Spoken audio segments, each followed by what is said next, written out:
The original plan was actually I was going to direct this movie, and John and I were writing it, and we were going to produce it together, and I was going to direct it. And then for scheduling reasons, I couldn't.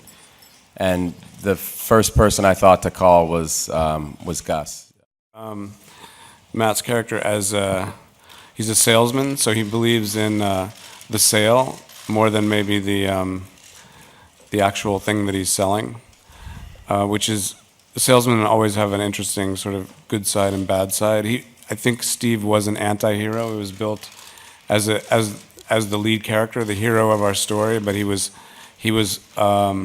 selling something that perhaps wasn't so safe, and it was kind of a perfect combination of hero and non-hero.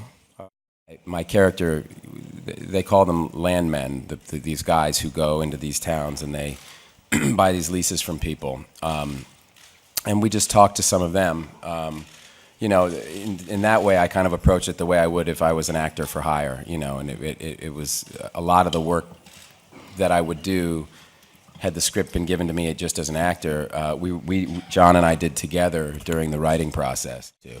So we just incorporated all the stuff that was, we didn't try to invent anything, we just listened to what we were hearing and tried to incorporate that in and tried to, we just really wanted to show what's going on, because the interesting thing for us is going into Western Pennsylvania where we shot, you know, it's very real for these people. Like they all have an opinion about it. A lot of them are very pro-fracking, a lot of them are very anti-fracking, and that's really what we wanted to capture. We didn't want the film to be a judgment on what to do. We wanted it to be to just show this moment in time and what's happening in these towns.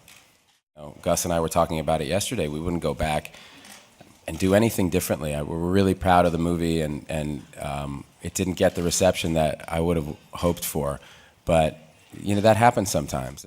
So I'm excited, and I love coming here. I've come here. You know, Good Will Hunting was here, and The Talented Mr. Ripley, and The Good Shepherd, and some of my favorite things that I've ever worked on came here. And so I have really, really great memories about Berlin.